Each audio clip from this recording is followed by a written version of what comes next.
नमस्कार good morning. आज जून 7 तारिख शनिवार। आज दिन भरी अनेक बड़ गुरुत्वपूर्ण खबर गुड़िक आसी। महिला मानक मिल मासक 7,000 टंका जानतु। अन्यपटे कोविड आसीपारे नुआ गाइडलाइन। यह सहित राज्य सरकार अनेक नुआ योजना आसी। तेबे आसतु आज सकाळ आसी 25टी बड़ खबर उपर नजर पकाइबा। नंबर 1, राज्य कैबिनेट रे 4टी प्रस्ताव को मिला मंजूरी। शुक्रवार दिन मुख्यमंत्री मोहन चरण माझी अध्यक्षतार आयोजित राज्य कैबिनेट बैठक में विभिन्न विभागर 5टी गुरुत्वपूर्ण प्रस्ताव उपस्थापित होइथिबा बेले 4टी प्रस्ताव को मंजूरी मिली। सहरर भित्तिभूमि उन्नति हेबा सहित नियुक्ति सृष्टि हेबो। जैव प्रजुक्ति विज्ञानर विकास योजना को मंजूरी मिली। एथिरे 5 वर्ष पई 1113 कोटी टंका खर्च करने को सरकार व्यय बराद करिसेंती। सेहिपरि छेलीगढ़ जल प्रकल्पर कंक्रीट डैम एवं सिंगल वे निर्माण कराजिबो। ए नै 151 कोटी टंका खर्च कराजिबो। तबे 6260 हेक्टर जमीन जलसेचन करने को कैबिनेट बैठक में निष्पत्ति होईछि। नंबर 2, कोविड भली लक्षण थिले रथयात्रा को मना। कोविड स्थिति रे रथयात्रा पाई स्वास्थ्य विभागर स्वतंत्र निर्देशावली। रथयात्रा पाई कोविड भली लक्षण थिले रथयात्रा देखा बारण करिछि स्वास्थ्य विभाग। थंडा लक्षण थिबा व्यक्ति यह सहित वृद्ध व्यक्ति एवं गुरुतर रोग रे रहिथिबा लोकमानंको रथयात्रा देखा बारण करिछि स्वास्थ्य विभाग। जे माने जाउचंती से माने मास्क पिंधिबे एवं हाथ धोइबा सहित देखि टाइम बर्बाद करछन्ती। बिजनेस करिया पई चाहुछन्ती ताहाले जोडी होंतु प्रकाश एंटरप्राइजेस सहित। साड़ी नियंतु मात्र 115 टका। 115 नै आराम से मार्केट रे बिक्री करंतु 200 ରୁ 250 टका। आ कुर्ती नियंतु मात्र 56 टका। मासको 15 ରୁ 20 हजार टका कमातु। स्क्रीन रे नंबर दिया जायछि, संगे संगे जोगाजोग करंतु। नंबर 3, आज मुख्यमंत्री कंधमाल गस्त। आदिवासी अध्युषित कंधमाल जिलार फुलबाणी को आज दिनिकिया गस्तरे आसुचंती माननीय मुख्यमंत्री मोहन चरण माझी। एथिपाई जिला प्रशासन पक्षर सुरक्षा व्यवस्था को कड़ाकड़ी करा जायछि। मुख्यमंत्री एही दिनिकिया गस्तरे फुलबाणी सहरर सदर महकुमा आसी प्रथमे कंधमाल जिलार बहु प्रतीक्षित सरकारी मेडिकल कॉलेजर लोकार्पण करिवे। नंबर 4, आग को बढ़ुनी मौसुमी जलाउची ताती। मौसुमी जाइछि जे आउ फेरुनी। काँ भाँ वर्षा हेउछि। वर्षा एबे राज्य रे गायब। विस्तृत अंचल एबे सुखिला पड़िछि। आग को आहुरी सिजाइब खरा। राज्य रे एबे तापमात्रा 2 ରୁ 3 डिग्री बढ़िबा सहित गुळुगुळी जारी रहिबो। पाणीपाग विभाग पूर्वानुमान करुछि जून 12 आगरु मौसुमी फेरिबा संभावना कम। लघुचाप ही एकमात्र भरोसा। जदि रज बेलकु लघुचाप सृष्टि हुए तेबे ओडिशा रे मौसुमी फेरी पारे। प्रतिदिन पाणीपाग विभाग विभिन्न जिले में गोटे दुईटी स्थान में घड़घड़ी वर्षा थिबा नै आकलन करुछि। मात्र सेतेटा वर्षा हेउनाही। पाणीपाग विभागर सूचना अनुसार 11 तारिख भितर राज्य में बड़ वर्षार संभावना नाही। नंबर 5, राज्य में बढ़ुची कोरोना। आसिब कि गाइडलाइन। राज्य में 7 जिला को व्यापिलाणी कोरोना भाइरस। 24 घंटा मध्य राज्य में चिन्हट होइचंती 7टी नुआ कोरोना रोगी। कटक खोर्धा जिला को बाद देले अन्य 5 गोटी जिले में मध्य कोविड रोगी चिन्हट होइचंती। यह सहित राज्य में मोट कोविड आक्रांतों संख्या 30 को वृद्धि पाइला। राज्य में ए पर्यंत चिन्हट होइथिबा रोगी मानक मध्य सर्वाधिक 16 जन खोर्धा जिलू चिन्हट होइथिबा बेले कटकरू 9 जन कोविड आक्रांत चिन्हट होइचंती। सेहीपरि पुरी, जगतसिंहपुर, केन्दुझर, सुंदरगढ़, बालेश्वर जिलूर जड़े लेखा कोविड आक्रांत चिन्हट होइचंती। तेबे जनस्वास्थ्य निर्देशक कहिचंती राज्य में कोविड स्थिति नियंत्रणाधीन अछि। रोगी अधिक बढ़िले राज्य में नुआ कोरोना गाइडलाइन लागू करा जाई पारे। नंबर 6, 17 जिले में सीडीएम नियुक्ति। राज्य सरकार बड़ नियुक्ति। दीर्घ दिनरू खाली पड़िथिबा 17 जिले में सीडीएम को नियुक्ति दिया जाइछे। यह सहित आउ 3 जिले सीडीएम को बदली होइछे। राज्य स्वास्थ्य विभाग पक्षर ए संपर्कित निर्देशनामा प्रकाश पाइछे। नंबर 7, 1248 जन को नियुक्ति पत्र बांटिले मुख्यमंत्री।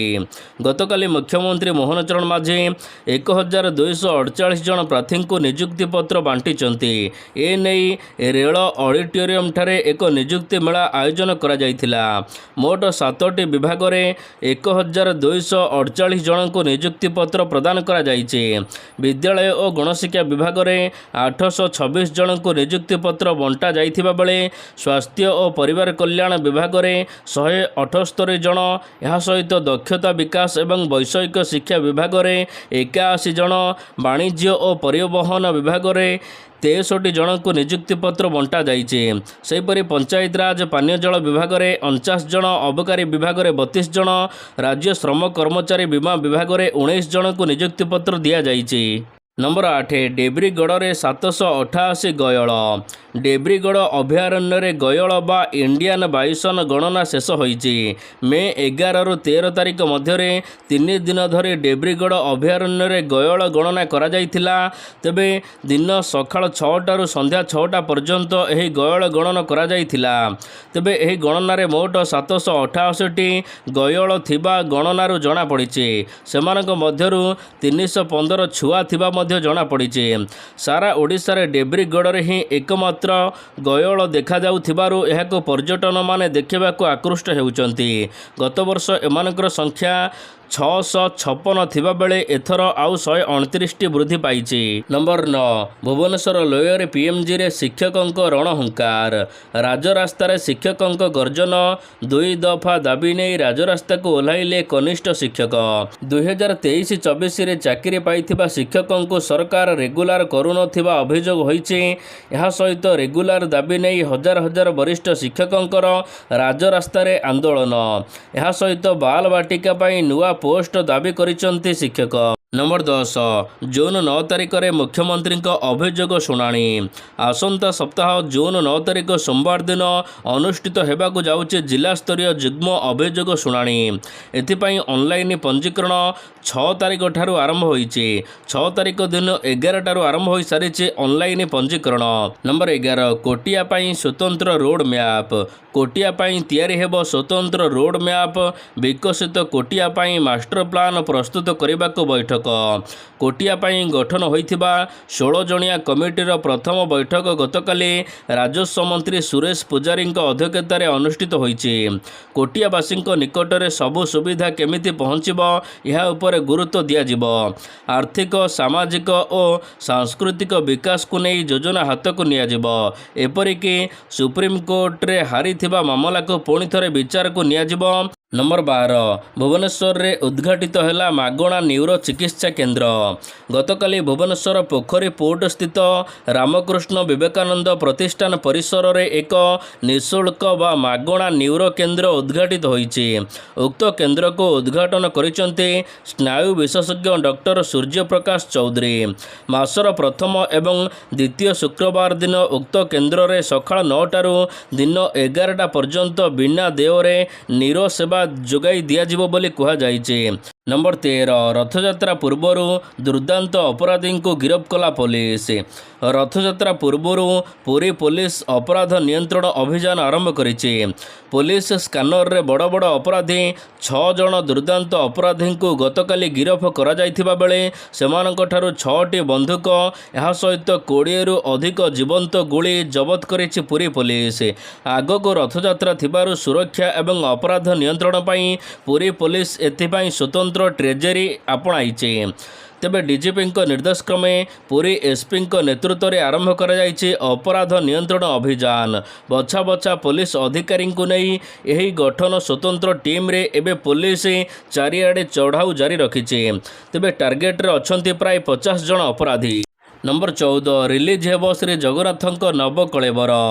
ଜଗତର ନାଥ ଜଗନ୍ନାଥଙ୍କ ଉପରେ ପର୍ଯ୍ୟବେସିତ ଓଡ଼ିଆ ଫିଲ୍ମ ଶ୍ରୀ ଜଗନ୍ନାଥଙ୍କ ନବକଳେବର ରିଲିଜ୍ର ତାରିଖ ପ୍ରକାଶ ପାଇଛି। ସୂଚନା ମୁତାବକ ଜୁଲାଇ 4 ତାରିଖରେ ମୁକ୍ତିଲାଭ କରିବାକୁ ଯାଉଛି ସବୁଠୁ ବଡ଼ କାନଭାସର ଓଡ଼ିଆ ଚଳଚ୍ଚିତ୍ର ଶ୍ରୀ ଜଗନ୍ନାଥଙ୍କ ନବକଳେବର। ପ୍ରଯୋଜନା ପରେ ନିର୍ଦ୍ଦେଶନା କ୍ଷେତ୍ରରେ ପାଦ ଥାପିଥିବା ବିନି ସାମଲଙ୍କ ନିର୍ଦ୍ଦେଶିତ ଏହା ପ୍ରଥମ ଚଳଚ୍ଚିତ୍ର। ତେବେ ଏହି ଫିଲ୍ମ ଟିମ୍ରେ ସିଦ୍ଧାନ୍ତ, ସୂର୍ଯ୍ୟମୟୀ, ଜ୍ୟୋତି, ଶିବାନୀ, ଶ୍ରୀତମ, ଅଂଶୁମାନ, ପିଙ୍କି ପ୍ରଧାନ, କୁନା ତ୍ରିପାଠୀ, କେଦାର ମିଶ୍ର, ଶଙ୍କର, ଦେବୁ ପଟ୍ଟନାୟକ, ପ୍ରିୟଙ୍କା ସାହୁ, ଏହା ସହିତ ରିଷି ପଟ୍ଟନାୟକ ଏବଂ ଶମ୍ଭୁନାଥ ଖୁଣ୍ଟିଆ ଅଭିନୟ କରିଛନ୍ତି। ନମ୍ବର 15 ଯୋଗାଣ ମନ୍ତ୍ରୀଙ୍କ ଗାଡ଼ି ଦୁର୍ଘଟଣାଗ୍ରସ୍ତ। ଯୋଗାଣ ମନ୍ତ୍ରୀଙ୍କ ଗାଡ଼ି ଦୁର୍ଘଟଣା ଅଳ୍ପକେ ବର୍ତ୍ତିଲେ ଖାଦ୍ୟ ଯୋଗାଣ ଓ ଖାଉଟି କଲ୍ୟାଣ ମନ୍ତ୍ରୀ କୃଷ୍ଣଚନ୍ଦ୍ର ପାତ୍ର।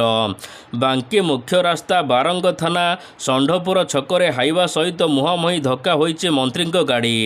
ତେବେ ଦୁର୍ଘଟଣାରେ କୌଣସି ପ୍ରକାର କ୍ଷତି ହୋଇନଥିବା ଜଣାପଡ଼ିଛି। ମନ୍ତ୍ରୀ ଫେରୁଥିବା ବେଳେ ତାଙ୍କ କାର ଟ୍ରକ୍ ସହିତ ଧକ୍କା ହୋଇଥିଲା। ସ୍ଥାନୀୟ ଅଞ୍ଚଳରେ ସାମାନ୍ୟ ଉତ୍ତେଜନା ପରିସ୍ଥିତି ମଧ୍ୟ ଦେଖିବାକୁ ମିଳିଥିଲା। ଏଥିପାଇଁ ନମ୍ବର 16 ସାଙ୍ଗ ହୋଇ ଚାଲିଗଲେ ମାମୁଁ ଭାଣିଜୀ।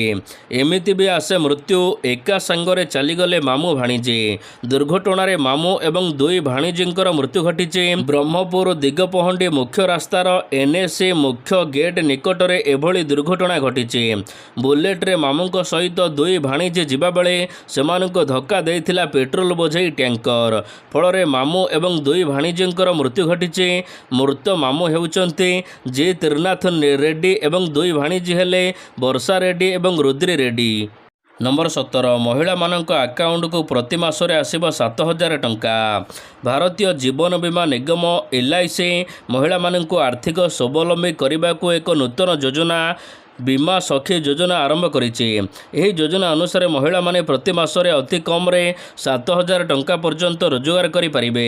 ତେବେ ଏହି ଯୋଜନା ମାଧ୍ୟମରେ ମହିଳାମାନେ LICର ବୀମା ଏଜେଣ୍ଟ ଭାବରେ କାମ କରି ଆର୍ଥିକ ସ୍ୱାଧୀନତା ହାସଲ କରିବା ସହିତ ଗ୍ରାମୀଣ ଅଞ୍ଚଳରେ ବୀମା ସମ୍ପର୍କରେ ସଚେତନ ସୃଷ୍ଟି କରିପାରିବେ।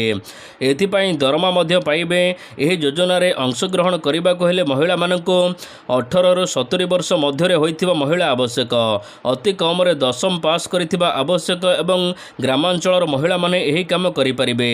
ଏଥିପାଇଁ ଆପଣଙ୍କୁ LIC ଅଫିସରୁ ସିଧାସଳଖ ଏଜେଣ୍ଟ ଭାବରେ ତାଲିମ ନେବାକୁ ପଡ଼ିବ ଏବଂ ଏହାପରେ ଆପଣ LIC ଏଜେଣ୍ଟ ହୋଇ ରୋଜଗାର କରିବେ। ନମ୍ବର 18 EMI ବୋଝ ହେବ ହାଲକା। ଭାରତୀୟ reserve bank RBI repo rate ହ୍ରାସ କରିବା ପରେ ଦେଶର ସାଧାରଣ ଲୋକମାନଙ୍କୁ ପୁଣି ଥରେ ବଡ଼ ଆଶ୍ୱସ୍ତି ମିଳିଛି। ଶୁକ୍ରବାର ଦିନ ଭାରତୀୟ reserve bank governor Sanjay Malhotra repo rate 50 basic point ହ୍ରାସ ଘୋଷଣା କରିଛନ୍ତି। ଏହି ହ୍ରାସ ପରେ ରେପୋ ହାର ଏବେ 6%ରୁ 5.5%କୁ ହ୍ରାସ ପାଇଛି। ତେବେ ମୁମ୍ବାଇରେ ମୁଦ୍ରାନୀତି କମିଟି MAPC 3 ଦିନିଆ ବୈଠକ ଶେଷ ହେବା ପରେ ଏପରି ନିଷ୍ପତ୍ତି ହୋଇଛି। ତେବେ ଏହାଦ୍ୱାରା ଏବେ କାର୍ ଲୋନ୍ ଏବଂ ହୋମ୍ ଲୋନ୍ର ବୋଝ EMI କମିବ ବୋଲି କୁହାଯାଇଛି। ନମ୍ବର 19 ଟାଟା ମୋଟର୍ସର ବଡ଼ ଘୋଷଣା, ଏଣିକି ସମସ୍ତ ଟ୍ରକ୍ରେ ଲାଗିବ ଏୟାର କଣ୍ଡିସନ୍ ସିଷ୍ଟମ୍। ଭାରତର ସବୁଠାରୁ ବଡ଼ କମର୍ସିଆଲ ଭେହିକଲ୍ ନିର୍ମାତା କମ୍ପାନୀ ଟାଟା ମୋଟର୍ସ ନିଜର ପୁରା ଟ୍ରକ୍ ରେଞ୍ଜର ଫ୍ୟାକ୍ଟ୍ରି ଫିଟେଡ୍ ଏଣିକି ଏୟାର କଣ୍ଡିସନ୍ ସିଷ୍ଟମ୍ ଲଞ୍ଚ କରିବାକୁ ଘୋଷଣା କରିଛି। ଏଣିକି ସମସ୍ତ ଟ୍ରକ୍ ଗୁଡ଼ିକରେ ACର ସୁବିଧା ପ୍ରଦାନ କରାଯିବ। ଟାଟା ମୋଟର୍ସ କିଛି ଭ୍ୟାଲ୍ୟୁ ଫିଚର ମଧ୍ୟ ଲଞ୍ଚ କରିଦେଇଛି। ନମ୍ବର 20 ଅଗଷ୍ଟ 3ରେ ହେବ NEET PG ପରୀକ୍ଷା। ସୁପ୍ରିମକୋର୍ଟ NEET PG ପରୀକ୍ଷା ପାଇଁ ନ୍ୟାସନାଲ ବୋର୍ଡ ଅଫ୍ ଏକ୍ଜାମ ସମୟସୀମାକୁ ଅଗଷ୍ଟ 3କୁ ବୃଦ୍ଧି କରିଦେଇଛନ୍ତି। ଏହି ପରୀକ୍ଷା ଚଳିତ ବର୍ଷ ଜୁନ 15ରେ ଅନୁଷ୍ଠିତ ହେବାର ଥିଲା, କିନ୍ତୁ ଏବେ ଏହା ଅଗଷ୍ଟ 3ରେ ହେବ। National board of examination in medical science ବା MBBS ଦ୍ୱାରା ପରିଚାଳିତ NEET PG 2025 ପରୀକ୍ଷା ଏବେ ଅଗଷ୍ଟ 3ରେ କରାଯିବ। ନମ୍ବର 21 ଜାମ୍ମୁ କାଶ୍ମୀରକୁ ମୋଦିଙ୍କ ଭେଟି। ଜାମ୍ମୁ କାଶ୍ମୀରରେ ଉଦ୍ଘାଟିତ ହୋଇଛି ଚେନାବ ସେତୁ। ପ୍ରଧାନମନ୍ତ୍ରୀ ନରେନ୍ଦ୍ର ମୋଦି ତିରଙ୍ଗା ପତାକା ଦେଖାଇ ଏହାକୁ ଲୋକାର୍ପଣ କରିଛନ୍ତି। ତେବେ ଏହି ଅତ୍ୟାଧୁନିକ ସେତୁ ପାଇଁ ଖର୍ଚ୍ଚ ହୋଇଛି 1500 କୋଟି ଟଙ୍କା। ଚେନାବ ହେଉଛି ବିଶ୍ୱର ସର୍ବୋଚ୍ଚ ସେତୁ। ଏହାର ଉଚ୍ଚତା 359 ମିଟର ଏବଂ ଦୈର୍ଘ୍ୟ 315 ମିଟର। ଏହି ସେତୁ ଦ୍ୱାରା ଜାମ୍ମୁ ଏବଂ ଶ୍ରୀନଗର ମଧ୍ୟରେ ଯୋଗାଯୋଗ ସୁଦୃଢ଼ ହେବ। ନମ୍ବର 22 ସିକିମ୍ ଦୁର୍ଘଟଣାରେ ଉଦ୍ଧାର ହୋଇଛି ମୃତଦେହ, ଏବେ DNA ପରୀକ୍ଷା କରାଯିବ। ସିକିମ୍ର ତିସ୍ତା ନଦୀକୁ ବସ୍ ଖସି ବିଜେପି ନେତ୍ରୀ ଇସ୍ରିତି ଜେନାଙ୍କ ସହିତ 4 ଜଣ ନିଖୋଜ ଘଟଣାରେ ଏବେ ମିଳିଛି ମୃତଦେହ। କିନ୍ତୁ ମୃତଦେହ ଗୁଡ଼ିକ ନଷ୍ଟ ହୋଇଯାଇଥିବାରୁ ଏଗୁଡ଼ିକ ଚିହ୍ନଟ କରିବା କଷ୍ଟ ହେଉଛି। ତେଣୁ DNA ଟେଷ୍ଟ ପରେ ମୃତଦେହ ଚିହ୍ନଟ କରାଯାଇପାରିବ ବୋଲି କୁହାଯାଇଛି। नंबर 23 कानाडा जीवे प्रधानमंत्री कानाडार प्रधानमंत्री मार्क कार्ने प्रधानमंत्री नरेंद्र मोदी को फोन करी कानाडारे अनुष्ठित होउथिबा जून 15-17 तारिख में अनुष्ठित होबाकु थिबा G7 शिखर सम्मेलन रे जोग देबाकु निमंत्रण करिसंती। आउ प्रधानमंत्री Narendra Modi social media x site रे पोस्ट करी कानाडा जीवे एवं शिखर सम्मेलन रे जोग देबाकु मध्य अपेक्षा करिथिबा कहिसंती। नंबर 24 पानी पाई पाकिस्तान भारत आगरे गुहारी सिंधु जल चुक्तिनामा भारत स्थगित रखिबा परे पाकिस्तान रे स्थिति खराब हेबार लागिचे। पाकिस्तान पूर्वरु ऋण रे बुड़ी रहिथिबा बेले एबे जल अभाव एहार समस्या को आहुरी बढ़ाई देइचे। पाकिस्तान सिंधु जल चुक्तिनामा संपर्क रे भारत को पुणी थरे अनुरोध करिचे। भारत सरकारंकर सिंधु जल चुक्तिनामा को स्थगित रखिबा निष्पत्ति परे भारत सरकार को 4टी चिठी लिखिचे पाकिस्तान। ଏହି ଚିଠି ମାଧ୍ୟମରେ ପାକିସ୍ତାନ ଭାରତ ସରକାରଙ୍କୁ ଚୁକ୍ତିନାମା ସ୍ଥଗିତ ରଖିବା ଉପରେ ପୁନର୍ବିଚାର କରିବାକୁ ଅନୁରୋଧ କରିଛି। नंबर 25 ଚିନ୍ନାସ୍ୱାମୀ ଷ୍ଟାଡିୟମ ଦଳାଚକଟା ଘଟଣାରେ 4 ଜଣ ଗିରଫ ଚିନ୍ନାସ୍ୱାମୀ ଷ୍ଟାଡିୟମ ଦଳାଚକଟା ଘଟଣାରେ ବେଙ୍ଗାଲୁରୁ पुलिस बड़ एक्शन ନେଇଛି। ତେବେ आरसीबी मार्केटिंग मुख्य ନିଖିଲଙ୍କୁ गिरफ करा जायछि। विमान बंदरରୁ ତାଙ୍କୁ गिरफ करा जायछि। ତାଙ୍କ ଘର ମୁମ୍ବାଇରେ ବୋଲି ଜଣା ପଡ଼ିଛି। कर्नाटक मुख्यमंत्री सिद्धिरमैया बड़ एक्शन मोड को आसिଛନ୍ତି। ତେବେ ଏବେ आरसीबी ର ମୋଟ 4 ଜଣ ସଦସ୍ୟଙ୍କୁ गिरफ करा जायछि। ତେବେ ନିଖିଲ ଥିଲେ आरसीबी रो ब्रांड डिजाइन सहित अन्य बड़ दायित्व बुझुथिले मार्केटिंग मुख्य थिले। जय जगन्नाथ माँ माने घरे बसी मास 30-40 हजार टका कमेया पाई चाहुचंदी देखंतु साड़ी सब बहुत सस्ता रे मिलुची कोलकाता रो सबटु बड़ प्रकाश एंटरप्राइजेस पाखरे स्क्रीन ले नंबर दिया जायछि जोगाजोग करंतु दिन को 1000-1500 टका कमांतु।